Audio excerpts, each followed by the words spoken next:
Hey there, guys. Alright, today we are back with some more trope talk. This time we're on to plot twists. Before we dive in, make sure you go and check out the links in the description box below. I would love it if you join the Discord and follow me over at Twitch. Now, I don't think I'm going to spend like 8 minutes or 5 to 8 minutes talking about my thoughts on plot twists before the video begins. I think I will try and instead put that, intermix that with the video itself. So we'll see how that goes. But this video contains major spoilers for Game of Thrones, all seasons, Steven Universe Season 5. Never watched it. Spider-Man Homecoming, Spider-Man Into the Spider-Verse, Terminator 2, Judgment Day, Avengers, Age of Ultron, Captain America, Civil War, and Avengers Endgame. And by spoiling Avengers Endgame, that also means Avengers Infinity War, blah, blah, blah. These examples are largely fundamental to the discussion in the video, thus timestamps will not be of much help. If you're avoiding spoilers for these stories, this video will be very unpleasant for you. You have been warned. I'm surprised not doing any Star Wars plot twist. The most famous plot twist in all of cinematic history is Vader revealing himself to be Luke's father. Then again, she's probably also going with the assumption that people have watched Star Wars. So, and this is all recent stuff. I'm fairly certain she's probably going to still talk about Star Wars. Anyways, let's go ahead, dive right in.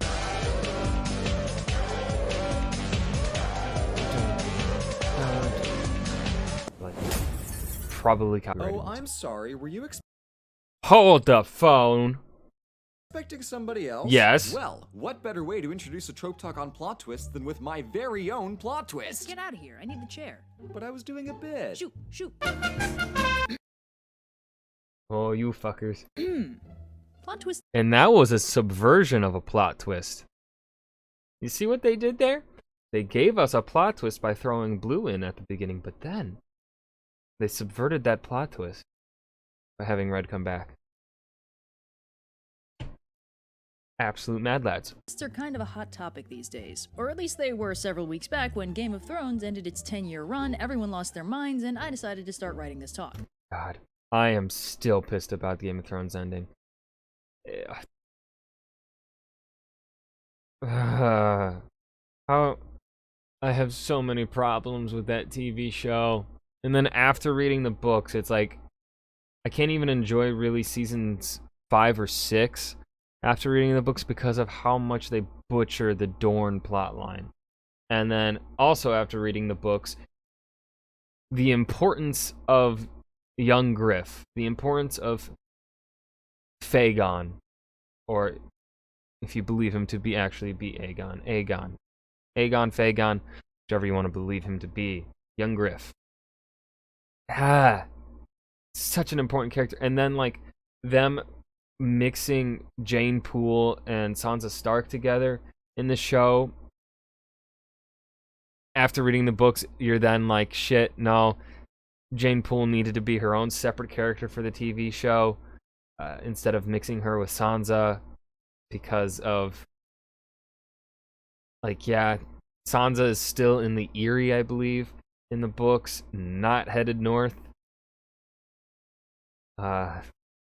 Jon believes Arya to be captured by Ramsay. There's the pink letter. Oh, there's so much happening. And Lady Stoneheart, I feel like, should have been in the show. Actually, no. I mean, we'll see how Lady Stoneheart plays off whenever Winds of Winter releases. I think we'll be getting Winds within the next couple 2 to 3 years. That's my bet. But yeah, I don't know. Lady Stoneheart could and could not be extremely important. We'll find out. Anyways. For those of you viewing this in the future, when both Game of Thrones and the Polar Ice Caps are a distant, irrelevant memory, Game of Thrones ran for 8 seasons but ran out of book material after 5, leaving the showrunners to stumble through season. I think it was really, I mean, yeah, 5 was when they were really, but like 5 still felt like they were drifting, weren't even following the book at all that much. Like season 4, I feel like, was the last one where they were really actually still kind of like following along with the books. Seasons 6 through 8 with only George R.R. Martin's notes to guide them. For the most part, they seem to have done an alright job for seasons 6 and 7, but general consensus is they made a bit of a mess in the final stretch. A bit of a mess? I feel like season 7 mainly was redeemed because of the promises of Jon Snow's heritage reveal. And then also because really from the beginning, even within the books, it does feel like Jon Snow and Daenerys are supposed to get together. It really does feel that way because it's a song of ice and fire. Dany is fire, Jon is ice, in a way. But also then Jon's parentage is a mixture of ice and fire. There's so many ways to interpret the title, A Song of Ice and Fire. God, I love that series title so much. George really picked a really great title with that. A Song of Ice and Fire. Chef's kiss. Anyways, but yeah, I feel like with the reveal of Jon Snow's parentage in season 7, that really redeemed the otherwise lackluster season. Not much really happens in season 7. It feels like season 7 is setting up a bunch of stuff to be settled over multiple seasons, right? It feels like they're going to be dealing with Cersei for maybe season 8, and then season 9 would be they deal with they would have dealt with the Night King. But no, they decided to handle the Night King in about a single episode in season 8, and then Cersei in about 2 episodes. Really shit. Season 8 is so fucking bad. Oh my god. But yeah, and then also the whole finally, Jon and Daenerys end up boinking at the end of the season. Dog's barking. Okay, he stopped barking. So yeah, I feel like there were things that had been kind of hyped up or somewhat foreshadowed, or at least it was kind of like the angling of the show from the beginning on how they were presenting both Daenerys and Jon. They paid off those reveals essentially in season 7, or at least they gave us the confidence that they would be paying off those reveals when season 7 ended, and then in season 8 they do not pay off those fucking reveals whatsoever. Now, where exactly Game of Thrones went wrong is a subject for other more... I watched Lindsay Ellis's video. It's a fantastic... it's only a 44-minute, but it's a fantastic video essay. invested YouTubers, preferably ones who have actually watched the show instead of absorbing the plot through GIF sets and furious Twitter threads, but I'm more interested in the discussion the disappointing finale sparked in both writer and fan communities pertaining to predictability and plot twists. See, most of the characters in Game of Thrones had complex character arcs that had been following fairly understandable trajectories, and a good chunk of the fanbase pretty much assumed that after 7 seasons they could kinda see where things were going for the finale. Cersei Lannister had gone full Mad Queen, so the assumption was that her brother and noted Mad Kingslayer Jaime was going to fulfill his character arc, outgrowing their abusive relationship to do the right thing and take her out. In the process, fulfilling a prophecy that Cersei would be killed by her younger brother and replaced by a more beautiful queen. Jon Snow had been revealed to be the true heir to the Iron Throne, but this wasn't common knowledge in universe, and everyone kind of assumed his character arc would end with him killing the big scary Night King, possibly dying in the process. And Daenerys was on a pretty solid trajectory for taking the throne, possibly while pregnant with Jon's son, the true heir, additionally fulfilling some other prophecy stuff about the circumstances under which Daenerys would have another kid. It's complicated, and you see, here's the... Yeah, they foreshadowed so many things that could have had... This... See, I don't...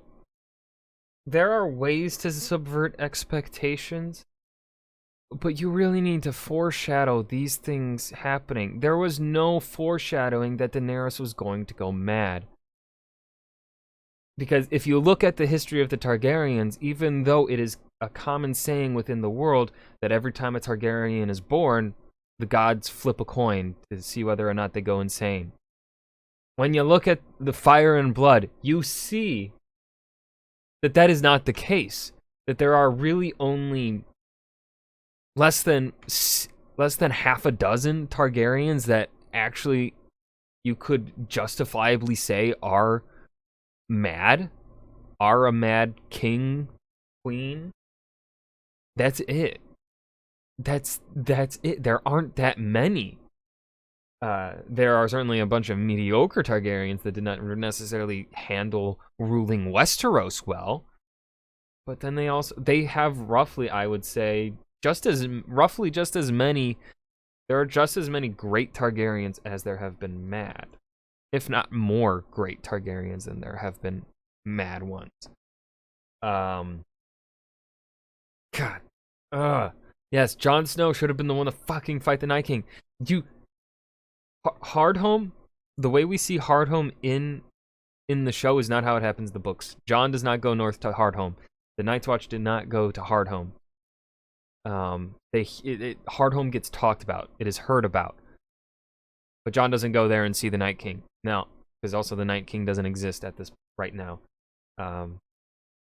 But yeah, it fucking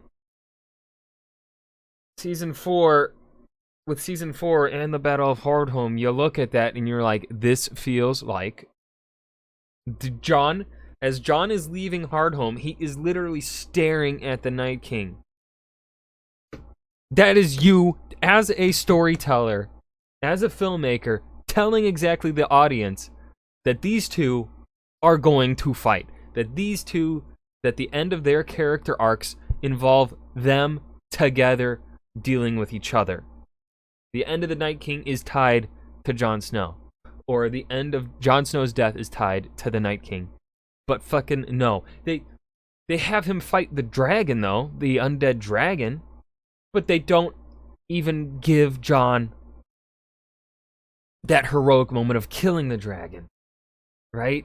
It's like, alright, you're gonna take away his confrontation with the Night King.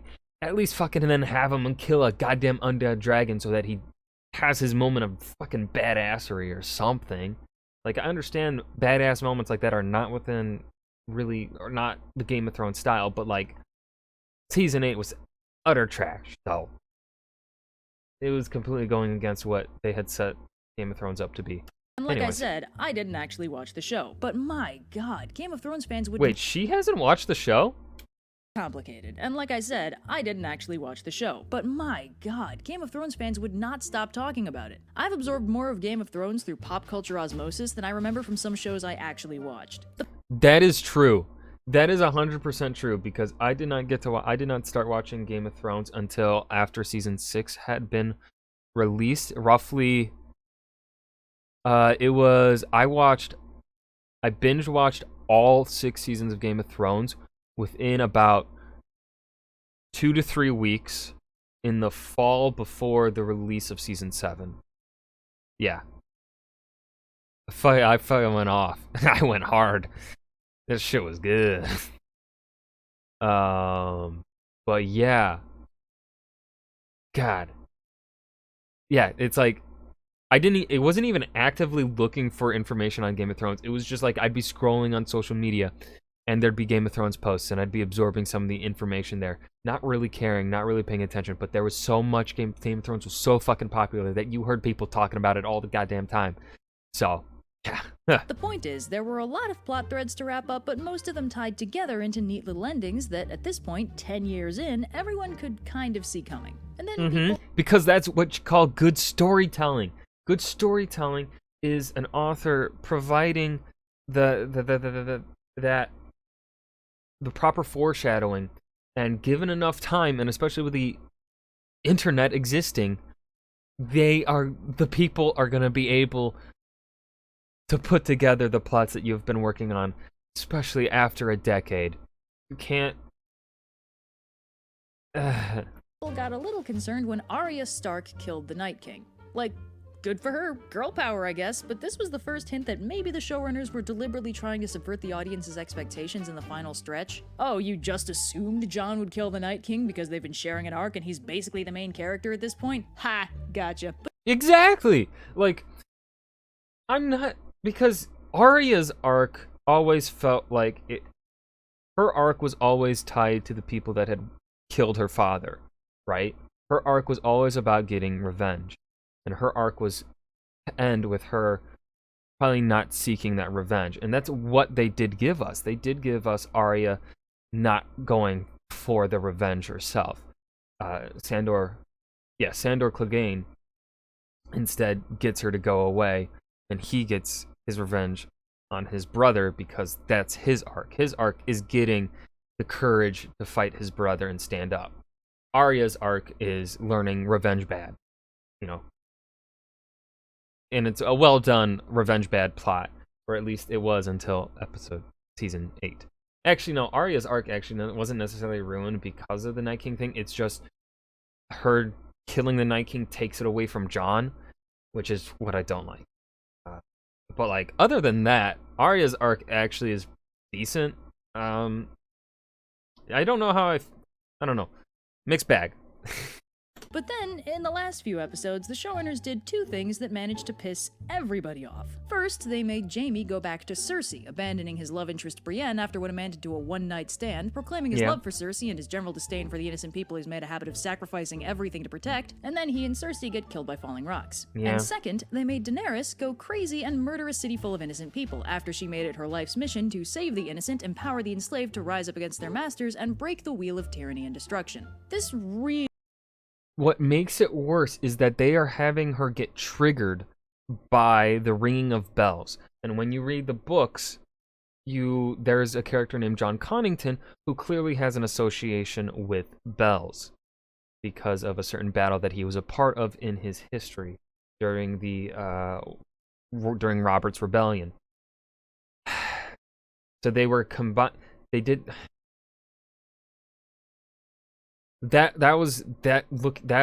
perhaps my biggest issue with Daenerys's going crazy thing, is that he essentially, her crazy got triggered by something completely unrelated to her storyline development, in which we never see her relate her trauma or PTSD to the ringing of bells. Right? So, God.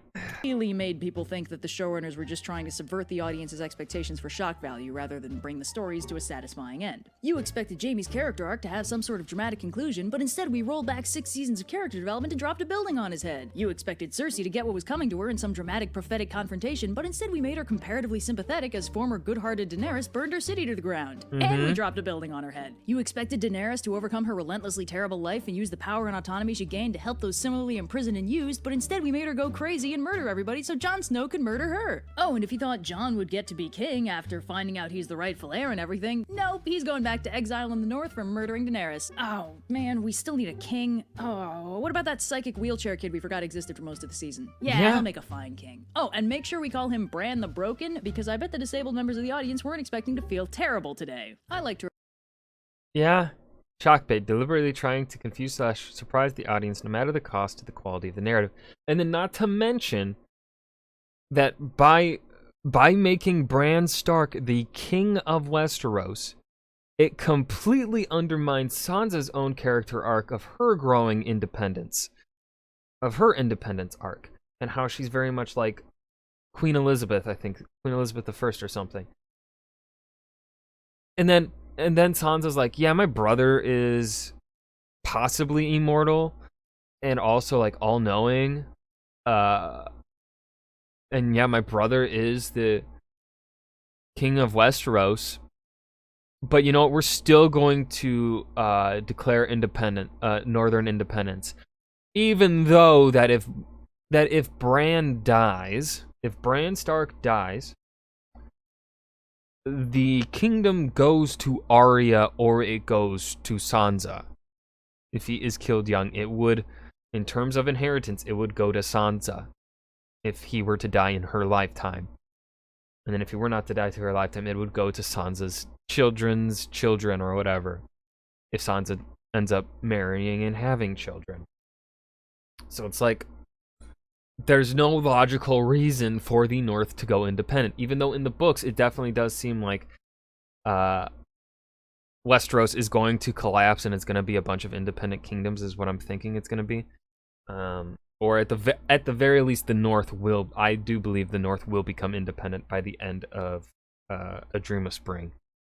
refer to this writing technique as shock bait. I mean, if they God, I've already been talking for 20 minutes and I still have 15 minutes to go. wanted the heart-wrenching Mad Queen is unexpectedly killed by her grieving lover scene, they already had the perfect setup with Cersei and Jaime. Yes, exactly. Yes. The point wasn't the scene, it was the shock. Yeah, I bet you were expecting this show to actually be good. Well, joke's on you. So this got people talking about plot twists and subverting expectations, because for a long time we kind of assumed they were the same thing. Oh, it's a twist because it surprised us. Oh, it surprised us, so what a twist. But when faced with a cavalcade of subverting expectations that somehow contained basically no effective plot twists, we all had to reevaluate what exactly they meant and why we wanted to subvert expectations at all. So what makes a plot twist a twist, and what separates it from subverting expectations? Well, fundamentally, the difference is in focus. A plot twist is a story element that redirects the plot from its former trajectory. Subverting expectations is an audience impact that results from events in the story. One is cause, the other is effect, so while they're related, they're not equivalent. Now, the other reason plot I really like that description. twists and such were in the public consciousness so much in the first half of 2019 was the release of Avengers Endgame and the total spoiler embargo for the first week it was out in theaters. This got a lot of people talking about The spoiler embargo frustrated a lot of people and got us to re-examine spoiler culture a bit. I'm trying to remember how this. dumb the concept was, and a number of people put forward the opinion that if knowing the twists in advance ruins the viewing experience of a movie, the problem is probably with the movie and how it apparently has no rewatch value. I'm not saying you should spoil movies, just that this is what people were talking about because it was literally impossible to get any information about this movie. Now, the concept of a spoiler No. You can... For a first watch, I do not want to fucking be spoiled, okay? I want the twist to surprise me, to subvert my expectations, right? Or at least, maybe it doesn't subvert my expectations and it's the twist that I was expecting, that I had been predicting. Then I want to feel fulfilled as my guess is proven correct as I am watching it for the first time with no prior knowledge of what happens within the movie. Because then I feel more satisfied when I leave the movie theater, right? When I finish watching the movie or the TV show, I will feel more satisfied because it's like, I guessed what they were going to do. I paid attention. I feel rewarded.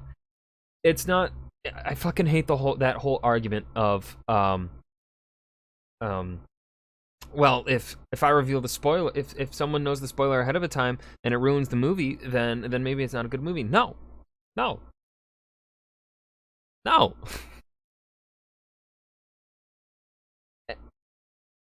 Endgame is still... I personally think Infinity War is a much better movie than Endgame. I think Endgame actually really on rewatch value is pretty boring for the most part until the final battle sequence. The final battle sequence was really well shot and it's well executed and it's enjoyable to watch because it's enjoyable to watch the first three Avengers work together, Thor, Cap, and Tony Stark. It's fun watching the three of them work together and gang up on Thanos because that's very satisfying. But then the twist of Iron Man's death it will not hit as hard anymore after the first watch, but you can still appreciate it. I still appreciate that they went with that twist. I do end up disagreeing with the fact that it should not have been Tony Stark to make the sacrifice play, and that instead maybe it should have been Cap or something. I don't think Cap should have gone back in time, but they also needed to write Captain America out of the story, and they didn't want to kill him because also, like, it would be a plot. Like, his character arc has always been about him making the sacrifice play, and so they were kind of trying to... Whereas Tony Stark never makes the sacrifice play or whatever, so it's like Tony Stark makes the sacrifice play, and then Cap does something for himself for once, right? That's what they were trying to do. I don't think they executed it as well as it could have been, specifically in regards to Cap. Okay.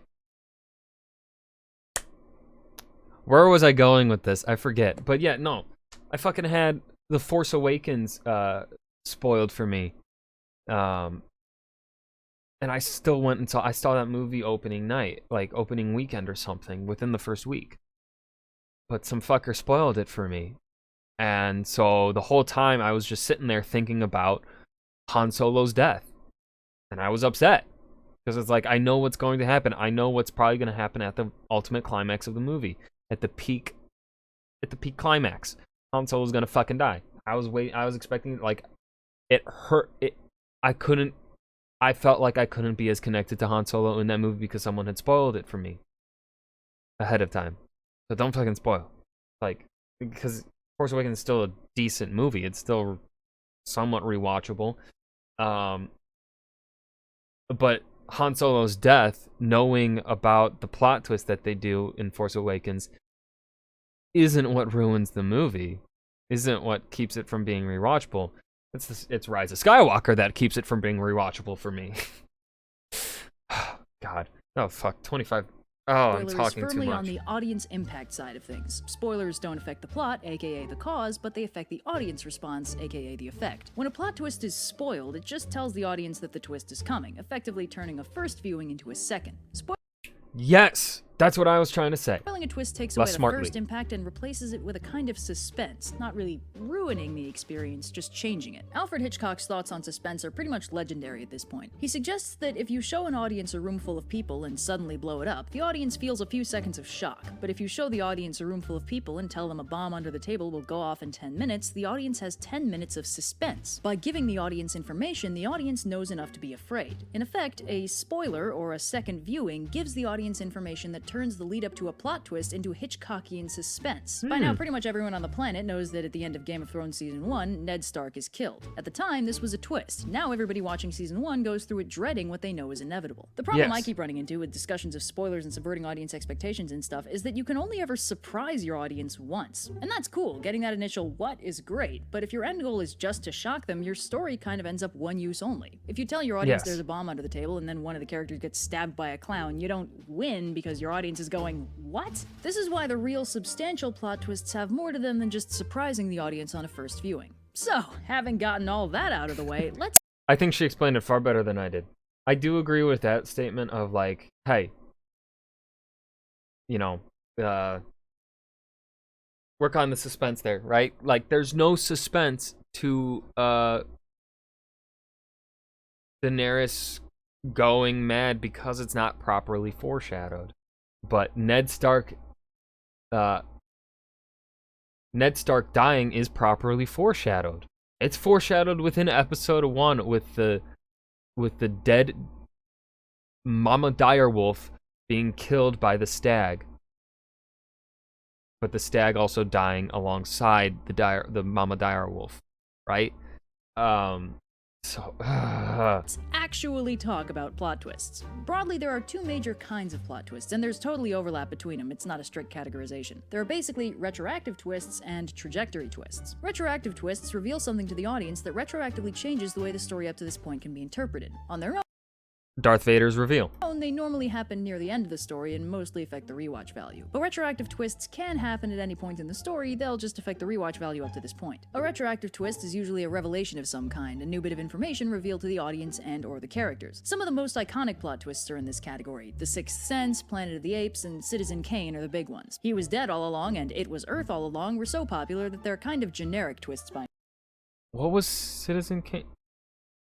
I watched Citizen Kane once, and I'm gonna be honest, I didn't really follow it. now. Although It Was His Sled All Along is a little too niche to enjoy the same popularity. A trajectory twist, on the other hand, is an unexpected event in story that radically changes where the plot is going from there. They usually happen before the final act of the story, so the plot actually has time to change. If a retroactive twist happens early enough in the story, it usually also has the same effect. The finale of Game of Thrones Season 1 gives us a trajectory twist in the form of Ned Stark's death, unceremoniously removing the presumed main character and scattering his family in disarray, leaving us uncertain of where things are going from there. In Terminator 2, relatively early in the movie, the Arnoldnator whips a shotgun out of a box of roses and tells John to get down instead of shooting him, which is when we learn that the scary Arnold Terminator is actually the good guy and the innocuous policeman Terminator is actually a really scary bad guy. This tells us straight out that T2 isn't going to be like the first Terminator. This time, the bodyguard figure isn't a squishy human soldier, but is instead the indestructible metal badass that was trying so hard to kill them. And this one's not going to be horror, it's going to be all action, baby. By the way, looping back to the spoiler discussion a little, I was unsurprisingly spoiled about this particular twist before seeing the movie since it came out in 1991, but the interesting thing is that while knowing it in advance removes some of the oomph from the scenes when Arnold whips out the shotgun, it basically reframes all the scenes leading up to it to be seen from the Terminator's perspective instead of John's. Watching it thinking the Terminator's trying to kill John puts us in his head as he tries to get away, but knowing the Terminator's trying to protect him puts puts us in the Terminator's head as he tries to catch up to him before the T-1000 does. It's exactly as tense because even though we know the Arnoldnator isn't the threat, we're aware of stakes that John doesn't know about yet. Anyway, a lot of plot twists are both retroactive and trajectory twists. There's a big twist in Spider-Man Homecoming, where as Peter's getting ready for prom, he learns that the Vulture is actually his girlfriend Liz's dad. Yep. This is a retroactive twist as it reframes every scene where the Vulture discusses his family and the bits where we see Liz and her mom, but it's also a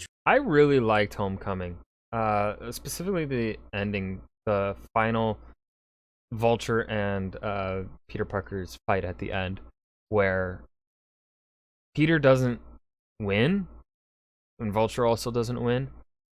I don't know. I really like the Spider-Man movies. I kind of also feel like I don't know.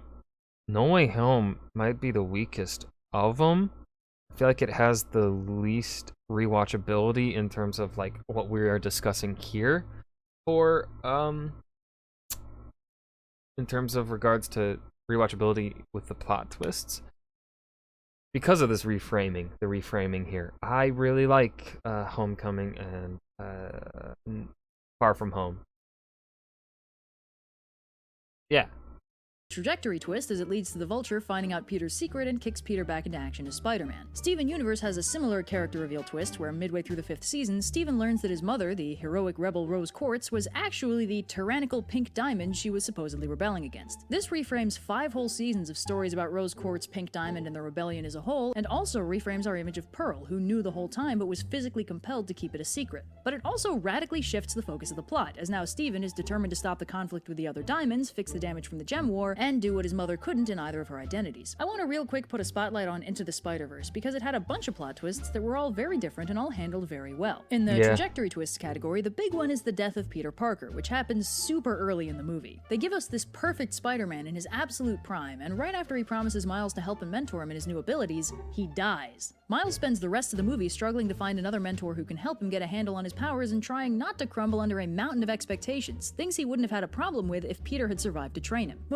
Such a beautiful movie. God, I love that movie. The other twists are character reveals, which you could consider to be a subcategory of the overlap between retroactive and trajectory twists because they give you new information about a character that makes you see them retroactively in a new light, but also usually changes how they behave going forward. And it's really fun because the movie explicitly anticipates that its audience knows who Spider-Man is, how he works, and what his bad guys are. We know about Green Goblin, Doc Ock, Kingpin, Tombstone, Scorpion, whatever, and we see Ultimate Green Goblin very early on. Plus, during Peter Parker's intro monologue, we get a flashback glimpse of Doc Ock throwing a car at him. So because the movie expects the audience to know who Spider-Man's villains are, we're anticipating for Doc Ock a portly scientist dude with a bunch of robot arms and some scary shiny goggles, because that is what Doc Ock always looks like. And instead, it turns out that this quirky hipster scientist lady we already saw in a school presentation is the Earth 1610 Doc Ock, and as a bonus, she's packing more supervillain panache than the rest of the crew put together. Bonus points, the reveal is immediately preceded by Peter B. Parker thinking he needs to re-examine his personal biases when he learns the head scientist is actually a lady instead of a portly dude hunched over a computer with some scary shiny goggles. Cheeky. We also get the much less fun Prowler reveal later on, which wasn't a surprise to anyone who was familiar with the Ultimate Spider-Man comics, but I didn't know it going into the movie. And even if it doesn't surprise you, it still impacts because Miles is so affected by it. Miles has been looking for a mentor figure all movie. Even before he gets his powers, his intro shows us that he and his dad are already drifting apart due to the high expectations he puts on Miles. Then after Perfect Peter dies, he tries our Peter, but Peter B isn't exactly mentor material. None of the other Spider people are interested in actually helping him because they're on a bit of a schedule and don't have time, and after a string of crushing disappointments, Miles goes to find the one person who always supported his actual interests, his Uncle Aaron, artsy, independent, rebellious, suave, and fun. And then it turns out Uncle Aaron is the supervillain Prowler who's been hunting him since Perfect Peter died. Obviously, Aaron didn't know he's been trying to kill his nephew, but all Miles cared about is that the only person he felt he could trust has actually been trying to murder him the whole time. Even though we know what's coming, I'd say especially if we know what's coming, the writer preserves the tension and the impact is extremely effective. These are all twists that are fun on the first viewing and better on the second viewing. If you know the scientist lady is Doc Ock, you notice her octagonal glasses or the spare tentacle parts on her desk. If you know Aaron is the Prowler, you understand Miles' dad's disappointment in him and why he doesn't want Miles hanging around him too much. If you know Peter's gonna die, watching him swing around quipping without a care in the world hurts a lot more. But these are good twists. Effective, well-written, good. Let's talk about what makes a bad twist. Broadly, a plot twist is bad, or at least ineffectual, if it ticks one of these boxes. The twist contradicts canon or makes no sense. The twist isn't as clever as it thinks it is. The twist is less interesting than the untwisty natural... More boring than a non-twist option? Literally the Game of Thrones twists. Yep. progression of the plot, or the twist has no meaningful impact. Let's break these down one by one. The twist contradicts canon or makes no sense. This is the easy one. If the twist actively clashes with the rest of the story, the twist is bad. And even if it doesn't clash, if you think too hard about it and it stops making sense, that's not good either. The remake of Planet of the Apes where Mark Wahlberg makes it back to his own time, but now the Lincoln Memorial has a monkey face? That's just confusing and makes no sense. What exactly is it trying to say here? Bad twist. The twist isn't as clever as it thinks it is. If a twist is predictable, simple, or just kind of whatever, then the amount of I really want to rewatch the Andy Serkis Apes movies. Apes trilogy. That was a really good trilogy. Caesar is so fucking cool. weight the author puts on it can be distractingly self-indulgent. If the twist isn't actually that twisty or profound, it can be kind of uncomfortable to watch the author go all, "Oh, isn't it so smart? I bet you didn't see this coming." I had this problem with a lot of the later episodes of Sherlock, but let's hit some low-hanging fruit here and make fun of Signs, where the big twist is that the monsters are deadly allergic to water.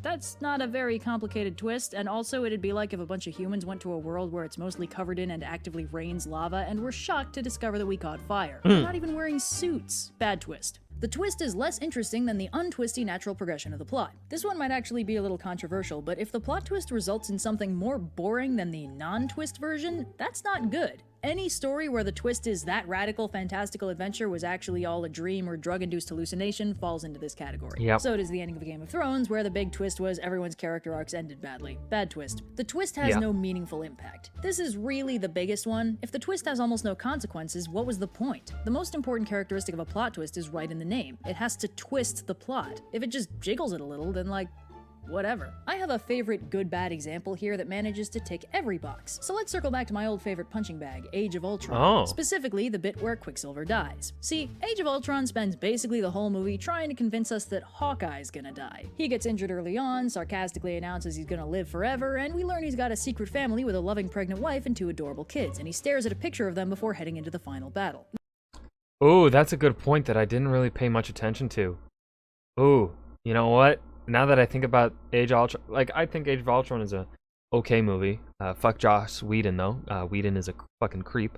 But I don't know. I don't mind Age of Ultron. I think it's definitely one of the weaker movies, but not bad. But now with that kind of twist, with that information in my head, I'm like, oh, you know what? Yeah. Then, when he runs into danger to rescue a kid and gets attacked by a gunship, Quicksilver zips him behind a car, gets riddled with bullets, says, "You didn't see that coming," and dies. Couple problems, and by a couple, I mean, wow. So, category 1, the twist makes no sense. The movie shows us that Quicksilver is fast as hell. I have no trouble believing he could get Hawkeye to safety. But I do have trouble believing he couldn't also get himself to safety. Did he carry Hawkeye most of the way to the car and then push him while he was still in the open? That seems kind of unsafe at those speeds. It makes more sense that he carried him behind the car, but then why was Quicksilver still out in the open to get shot? The movie doesn't convince me that Quicksilver had to die, and in fact gives me reason to believe he's absolutely fast enough to not die in this specific situation. We've seen what bullets look like to him, and it's pretty embarrassing for him to go out like a punk when barely a year earlier, Days of Future Past showcased exactly what a speedster like Quicksilver was capable of. Not a great look. Category 2, the twist isn't as clever as it thinks it is. When your plot twist looks directly into the camera and cheekily says, "You didn't see that coming," please just stop and maybe fire your writers. More importantly, I did see it coming and so did a lot of people. See, when you give us a lot of really obvious No way we all get through this, says Tony, as Hawkeye stares at a photograph of his loved ones and ponders just how much he has to live death for. flags on an important character, but then introduce a bunch of disposable new characters, it's not hard to assume that you're faking us out. Vision and Wanda are famous for their relationship in the comics, so they were both out of the death running, which just leaves us with Quicksilver, whose arcs are mostly centered on things like Magneto and the X-Men, aka stuff Marvel doesn't have the rights to. Yeah, it wasn't hard to see that one coming. Category 3, the twist is less interesting than not having the twist. I want you to picture, for a moment, a world where Quicksilver existed for the events of Civil War, Infinity War, and Endgame. He'd already started outgrowing his angry, jaded personality and had begun recognizing the Avengers as heroes, seeing them do their absolute damnedest to save Sokovia from a problem he indirectly helped cause. He started off hating Tony, but changed his mind to side with him instead, recognizing that all Tony wanted was to fix the problems he caused. So if Quicksilver survives Age of Ultron, he becomes an Avenger, most likely just as fiercely loyal to them as he was to Ultron, just in time for them to tear themselves apart in Civil War. Say he sides with Tony, seeing the Accords as just another step in Tony's journey away from being a weapons dealer he hated. It puts him in opposition against his sister, the first time they've really fought. Oh, Red, you fucking genius. Oh my god, I didn't even think of this. Holy shit. And it would be cool to see them fight, even if it probably wouldn't last long. Say he survives the snap in Infinity War, the first time he's separated from his sister. The way they played out Endgame, during those 5 years, there were almost no active supers on the planet. Thor was getting drunk and Hulk was getting therapy, but I don't see Quicksilver taking Armageddon lying down. He could be doing his damnedest to keep the peace Flash style, maybe even clashing with Hawkeye's one-man vigilante crusade, a narrative foil situation, each of them responding to the loss of their family in very different ways. Maybe he's doing for Earth what— I will say, though, that adding this in, because both Endgame and Infinity War are long movies, I feel like they would have had to make a third.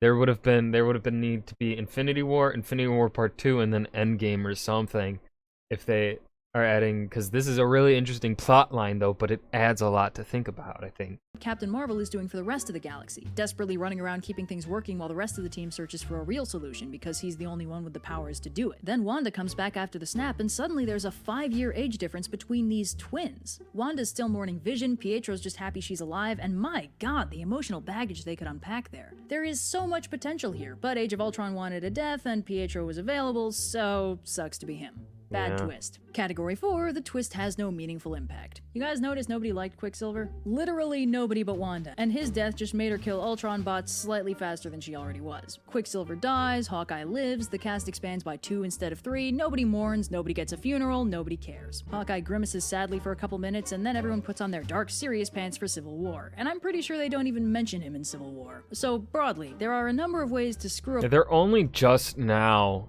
really exploring how Quicksilver's death messes with Wanda. With WandaVision, they started exploring it a little bit. I haven't watched Multiverse of Madness, so I'm not sure if that continues on in there. But yeah. A plot twist. Writers often equate writing a twist with shockbait, but they really aren't the same thing, and in the struggle to surprise the audience, the writer can sometimes just disappoint them instead, which can be surprising, but still not good. Trying to micromanage the audience's reaction to something is never a good idea. All you can do is control the story, not the way they react to it. There's a reason tropes exist. Just because a story element is a known quantity doesn't mean it's not compelling, and just because your audience can see something coming doesn't mean the story isn't still— I prefer predictable plots. It's not because, like, oh, simple, easy to think of. It's, you spend 5 books, right now there are 5 books out in the main series for A Song of Ice and Fire. George perfectly lays out his plot, where he is going with it. Now, there are, of course, things that he can twist and turn with interpretation, with various interpretations if he wants to. But you still largely, I feel like you are largely still capable of guessing where the plot is going, where things are headed, which makes it predictable, somewhat to an extent. It's like, it's both predictable and not, right? Because it's like, you have a general idea, I guess, as to where the story is going. Therefore, you are feeling like confident in yourself, you're feeling confident in the writer, and then when they do a season 8 of Game of Thrones, you're no longer feeling confident in the writer, and that trust is gone. That's, yeah.